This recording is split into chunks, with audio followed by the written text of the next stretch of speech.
এটা বলছিলাম ওর মানে ঢালা ইডি যুক্ত করে এটাকে পাস্ট টেন্স করেছি, এটাকে বলে রেগুলার ভার্ব।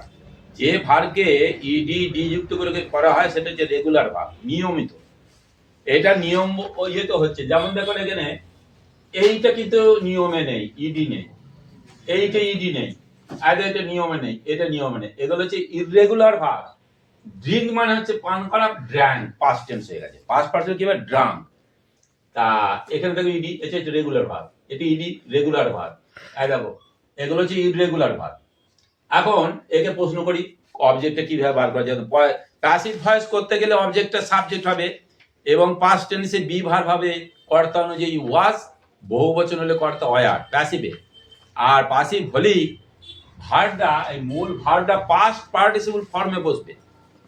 তারপরে রিটেন্ড অবজেক্ট মানে দুটো কর্ম যদি থাকে ভার্বের পর, তাহলে একটা এখানে একটা কর্ম দিয়েছি, মোনোট্রানজিটিভ ভার্ব। এটা ডায়াট্রানজিটিভ ভার্ব দিয়ে পরে শেখাবো, আমি একসঙ্গে শেখাচ্ছি।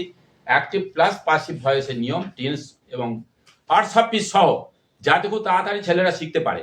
আমি ছেলেদের সমস্যার কথা ভেবেই করাচ্ছি। আই শাল নট অ্যালাউ ইউ, ইয়ার্কি মারতে হয়েছে নাকি? যখন তখন চলে গেলে আমি ক্লাসে ঢুকে দিয়ে দেবো। পোর মানে ঢালা, ওর মানে ঢালা পাস্ট এসে করছি ইডি। এর দ্বারা প্যাসিভ ভয়েস করতে গেলেই এই অবজেক্টটা সাবজেক্ট হবে। সাবজেক্ট মানে এটা পাস্ট টেন্সে আছে, একটা বি ভার্ব আসবে। বি ভার্বের তিনটে রূপ, প্রেজেন্টে কি হয় অ্যাম ইজ আর, পাস্ট টেন্সে ওয়াজ হয়। বলো না, অসুবিধা কিছু না, ওয়াজ হয়। কর্তা যদি এক বচন হয় কি হবে? কর্তার সঙ্গে ওয়াজ, সিঙ্গুলার নাম্বার ভার্বটা কি হবে ওয়াজ। আর কর্তা যদি একের অধিক বুঝায় বহু বচনে কি হবে ওয়ার। বলো বলো তোমরা ওয়ার। আর প্যাসিভ ভয়েস হলি এই যে মূল ভার্বটা আছে, এটা প্যাসিভ ভয়েসে ট্রানজিটিভ ভার্বটা কিসে হবে? পাস্ট পার্টিসিপল ফর্মটা ব্যবহৃত হবে। ইডি থাকলে ওইটি পাস্ট পার্টিসিপল ফর্ম হবে, কিন্তু এখানে দেখো ড্র্যাঙ্ক, ড্র্যাঙ্কের পাস্ট পার্টিসিপল হবে ড্রাঙ্ক। এইটার রূপটা পাল্টাবে, ইররেগুলার ভার্বটা পাল্টাবে। তো কিছু ইররেগুলার ভার্ব আছে তোমরা গ্রামার বই থেকে মুখস্থ করে, 200টা আছে কি 250টা আছে, আমি অতটা মনে নেই, মুখস্থ করে ফেলবে। বাকিগুলো ডি ইডি যুক্ত করে পাস্ট টেন্স হবে, রেগুলার ভার্ব, খুব সহজ। এবার দেখো অবজেক্টটা সাবজেক্ট হবে, যদি দুটো অবজেক্ট থাকে তাহলে একটা রিটেন্ড অবজেক্ট ভার্বের পরে বসে যাবে প্যাসিভ ভয়েসে, আর বাই বসবে, বসে এই সাবজেক্টটা বাইয়ের পরে অবজেক্ট হিসেবে বসবে প্যাসিভ ভয়েসে। এইটা বললো প্যাসিভ ভয়েসে বাই প্রিপোজিশনের পরে এই সাবজেক্টটা অবজেক্ট হিসেবে। এখন আমি তোমাদের বলছি, তোমরা করে দেখাবে, আমি ডাকবো তোমাদের বলে। একই সঙ্গে parts of speech voice change শেখাচ্ছি, তোমরা ভালো করে শেখার চেষ্টা করো। তা ঢেলেছিল, কি ঢেলেছিল বলো, উত্তর দাও, উত্তর দাও, কি ঢেলেছিল? ভালো করে বোর্ডের দিকে তাকিয়ে দেখো। অয়েল, তেল, তেল ঢেলেছিল। অয়েলটা কিন্তু মেটেরিয়াল নাও, মেটেরিয়াল মানে কি পদার্থবাচক বিশেষ্য পদ, যার প্রাণ নেই। একে ওজন করা যায়, পরিমাপ করা যায়, কিন্তু গোনা যাবে না। তুমি তেলটাকে গুনতে পারবে? একটা তেল, দুটো তেল, গোনা যাচ্ছে না, তাহলে এটাকে কি বলা যাবে? Uncountable noun. কাউন্ট মানে গণনা করা, আনকাউন্ট মানে গণনা করা যায় না, আনকাউন্টেবল নাউন। তাহলে আনকাউন্টেবল নাউনের আগে এ আন দিয়ে আর্টিকেল বসাবে না। অনেকে ভয়েস চেঞ্জ করার সময় দেখা যাচ্ছে নিজের ইচ্ছা কিন্তু অয়েল আগে একটা ডি বসিয়ে দিল, হবে না, বসাবে না, যেমন কি আছে তেমনই করবে। অন্তত ইংরেজিটা শিখতে গেলে তোমরা জানো যে কোথায় আর্টিকেল বসে আর বসে না। এই মেটেরিয়াল নাউনের আগে মনে রাখবে আর্টিকেল এ আন দি বসবে। তাহলে অয়েল হচ্ছে কর্ম, কি ঢেলেছিল? তেল। এই তেলটা হবে কি হবে? প্যাসিভ ভয়েস করতে তেল ঢালা হয়েছিল, পাস্ট টেন্সে আছে, হয়েছিল হবে তো কি হবে? অয়েল ওয়াজ পাস্ট পার্টিসিপল পোর্ড, ঢালা হয়েছিল, তেল ঢালা হয়েছিল বাই দি শপকিপার, দোকানদারের দ্বারা। একটা আমি বলে দিলাম, বাকিগুলো এবার তোমরা মনে মনে চিন্তা করে খাতায় করে ফেলো। আমি বোর্ডে ডাকবো, একজন একজন করে এসে পরের ভিডিওতে দেখাবে। এখন আমি ভিডিওটা বোঝাই। The girl drank water. মেয়েটি পান করেছিল জল। কে পান করেছিল? ভার্বকে কে দিয়ে প্রশ্ন করলে ভার্বের অ্যাকশনটা মানে কাজটা কে করছে? মেয়েটা। যে কাজটা করছে সেই হলো কর্তা বাক্যে। ভার্বকে হু দিয়ে প্রশ্ন করে বাঁ দিকে কর্তাকে পাওয়া যাবে। কে পান করেছিল? মেয়েটা। মেয়েটা হচ্ছে কমন নাউন। কমন নাউন মানে কমন, সাধারণ বিশেষ্য পদ। সাধারণ, যেমন যদি বলি গার্ড, মেয়ে, মেয়ে বলে একটা মেয়েকে বোঝাবে না। মেয়ে বললে মেয়ে জাতটাকে বোঝাচ্ছে, শ্রেণীটাকে বোঝাচ্ছে, ওই জাতীয় শ্রেণীটাকে বোঝাচ্ছে মেয়েটা। এখন এখানে মেয়েটা বলছি কেন? মেয়েটা জলটা পান করেছিল, আমাকে এসে বলাই এখানে যে এক গ্লাস জল রাখলুম, কে খেলো রে, কে পান করলো? আজ একটা কথা বলি, জল পান করার জন্য ইট বলবে না, ইটটা চিবিয়ে খাওয়া, ড্রিঙ্কটা পান করা তরল পালকটাকে খাওয়াকে বুঝাইতে ড্রিঙ্ক ব্যবহৃত হয়। আর ইটটা কি? পান চিবিয়ে খাওয়াটা। তখন এখানে ইট হবে না, এর ওয়াটার বললে হবে না, ড্র্যাঙ্ক। তাহলে এখানে কে পান করছে? মেয়েটা, হ্যাঁ গার্ল। তাহলে নির্দিষ্ট করে বোঝাতে কাউন্টেবল নাউন, এটা গোনা যাবে, একটা মেয়ে, দুটো মেয়ে, তিনটে মেয়ে। আর যখন গোনা যাবে তখন সেটা কাউন্টেবল নাউন। আর কাউন্টেবল নাউন হলে এস বা ইএস যুক্ত করে বহু বচন করা যাবে। কিরকম? একটা মেয়ে, আ গার্ল, দুটো মেয়ে, টু গার্লস, এস যুক্ত হচ্ছে। আমরা বাংলায় কি বলছি? দুটো মেয়ে। ভালো করে শোনবার চেষ্টা করো সঞ্জনা, দুটো মেয়ে বলছি বাংলায়, এখানে বলছি কি দুটো মেয়েগুলো বলছি না। কিন্তু আমরা যখন ইংরেজিতে লিখছি নিউমেরাল অ্যাডজেক্টিভ বলে, এটা সংখ্যাবাচক অ্যাডজেক্টিভ, 1 2 3 4 এগুলো কি বলে? সংখ্যাবাচক অ্যাডজেক্টিভ। এই সংখ্যাবাচক অ্যাডজেক্টিভটি যখন নাউনের আগে বসবে তখন নাউনটাকে বহু বচন করতে হবে ইংরেজিতে। কিভাবে করবে? S by ES. ভাওয়েল থাকলে এস বাই ইএস যুক্ত করে করতে, সেটা তোমার দেখে নেবে 6 এ গ্রামার বইয়ের কি করে সিঙ্গুলার প্লুরাল হচ্ছে। একসঙ্গে তো অত ব্যাখ্যা করা যায় না। এখানে গার্ল আছে, দুটো মেয়ে, টু গার্লস, তিনটে মেয়ে, থ্রি গার্লস।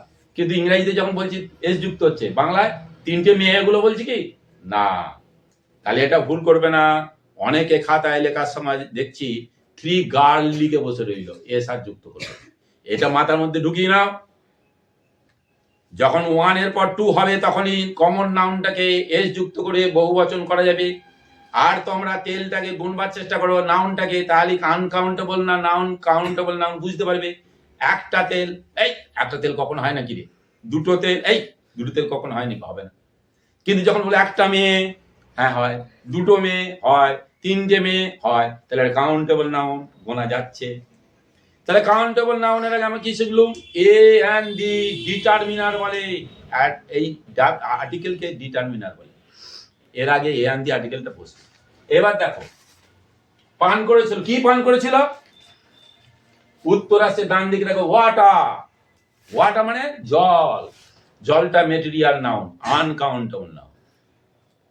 এখন এই ভার্বটাকে কি বলবো জানো আমরা? এই ভার্বটাকে আমরা বলবো মোনোট্রানজিটিভ ভার্ব। যে ভার্বের পরে একটা মাত্র কর্ম বসে তাকে বলে মোনোট্রানজিটিভ ভার্ব। কিরকম? দেখো, পান করেছিল জল, ঢেলেছিল তেল, এরপরে কোনো অবজেক্ট আর আছে? কর্ম নেই। ভার্বকে কি বা কাকে দিয়ে প্রশ্ন করলে দুটো অবজেক্ট পাওয়া যায়। একটা উদাহরণ দিচ্ছি, সে আমাকে একটা বই দিয়েছিল।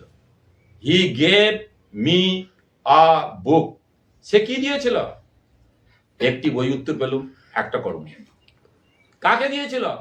আমাকে, মি, দুটো কর্ম। একে বলে ডাই ট্রানজিটিভ ভার্ব। ডাই মানে দুই, ট্রানজিটিভ মানে সকর্ম ক্রিয়া, দ্বিকর্ম ক্রিয়া, দ্বিকর্ম ক্রিয়াপদ। ভালো করে বুঝবার চেষ্টা করবে। তাহলে এটা মোনোট্রানজিটিভ বা মোনো মানে কি এক, ট্রানজিটিভ মানে কর্ম, ক্রিয়া, হ্যাঁ কর্মবাচ্য। তাহলে মোনোট্রানজিটিভ মানে এক কর্ম বিশিষ্ট ভার্ব। এই মোনোট্রানজিটিভ ভার্বের একটা কর্ম বসবে, তাহলে এটা মোনোট্রানজিটিভ ভার্ব। আমরা মোনোট্রানজিটিভ ভার্বের প্যাসিভ ভয়েস শেখাবো একটা মাত্র কর্ম দিয়ে।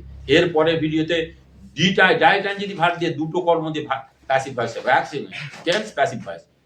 এটা আমাকে একটা ছাত্র বললো যে স্যার এটা করলে খুব ভালো হয়। আমারই ছাত্র, যে প্যাসিভ ভয়েসটি শেখান, তাহলে আমরা একসঙ্গে দুটো জিনিস শিখবো এবং পার্টস অফ স্পিচটা যদি বুঝিয়ে দেন, আমরা কিছুই তো জানি না, নতুন এসেছি, তাহলে উপকার হয়। বেশ, তোমাদের যা কিছু অসুবিধা আমাকে বলবে, আমি সেইভাবে এখানে আলোচনা করব এবং তোমাদের উপকার হবে। যারা এই টিভি, এই যারা এই মানে চ্যানেলটা দেখছে, তারাও উপকৃত হবে। They will be benefited by my teaching.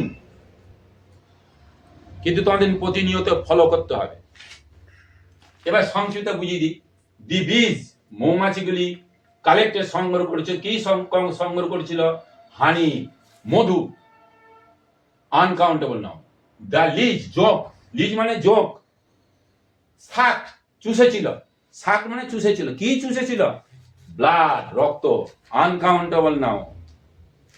দো বয় বালকটি এট খেয়েছিল, কি খেয়েছিল? রাইস ভাত। দো গোল্ড স্মিথ সাগরা, সাগরা সোল্ড বিক্রি করেছিল, সেল সোল্ড সোল্ড। এ eat ate eaten past person eaten, suck suck শাক। সেল মানে বিক্রি করা, পাস্ট টেন্সে সোল বিক্রি করেছিল, পাস্ট পার্সনে সোল। মিল্কম্যান গোয়ালা, বট কিনেছিল, কি কিনেছিল? মিল্ক দুধ। দেখো কর্ম। দ্য ফার্মা কৃষক, ডাক খুঁড়েছিল, কি খুঁড়েছিল? সয়েল মাটি।